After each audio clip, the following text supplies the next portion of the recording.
হয় না, এই জন্য নিঃসন্তান বলে গালি দেয়, ঠিক না? মনে করে যে ওই মা বোনটার সন্তান হচ্ছে না, আরেকটা বিয়ে করতে বলে। না, পুরুষ মানুষের মধ্যে এই সমস্যা আছে। মেডিকেল সায়েন্সও বলে এক্স এক্স এক্স ওয়াই একটা সিস্টেম আছে। এই এক্স ওয়াই সিস্টেমটা, এক্স এক্স যদি থাকে, এক্স এক্স থাকে হলো মহিলাদের কাছে, এক্স ওয়াই থাকে পুরুষদের কাছে।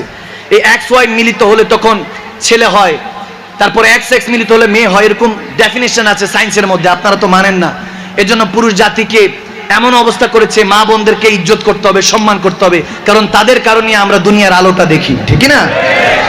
তো মাটা কান্না করছে, আমার স্বামী আমাকে কষ্ট দিবে, ভুলভাল বলবে, আমাকে অত্যাচার করবে, একটু দোয়া করেন। বলে তোমার কিসমতে নেই সন্তান, আল্লাহ যা বলে দিয়েছে সেটাই। মহিলাটা চলে গেল। মজার ঘটনা, তাজ্জুব ঘটনা, স্ট্রেঞ্জ। প্রায় 8 মাস 9 মাস পর ওই মহিলাটা ফুটফুটে একটা সন্তান নিয়ে মুসা আলাইহিস সালামের সাথে দেখা করতে আসছে। সুবহানাল্লাহ বলেন না? বলে দেখেন মুসা, আপনি বলেছেন আমার সন্তান হবে না, সন্তান তো হয়েছে। এখন মুসা আলাইহিস সালাম বলতেছে এই মহিলার সন্তান আসলো কেমনে? কারণ মুসা আলাইহিস সালাম তো জানে দেনেওয়ালা কে। আওয়াজ দেন, দেনেওয়ালা কে? বলে ব্যাপার কি? আল্লাহ বললো, আমার বললো সন্তান নাই, আবার সন্তান দিয়েও দিল। গরম নবী রাগ করে তুর পাহাড়ে গিয়ে বলতেছে, আল্লাহ উম্মতের কাছে, মহিলার কাছে আমার বেজ্জতি করে দিলা, তোমার কাছে আসছি, তুমি বলছো সন্তান নাই তার কিসমতে, অথচ সন্তান দিয়ে দিলা। এটা কেমন জাস্টিফাই?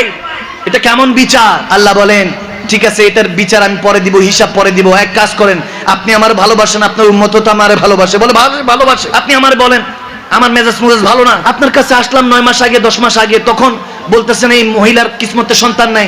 এখন আসলাম, সে আমার কাছে এসে আমার দেখাইতেছে, চিড় করতেছে, আমারে চিড়াইতেছে, খোঁচা মারতেছে, পোক করছে।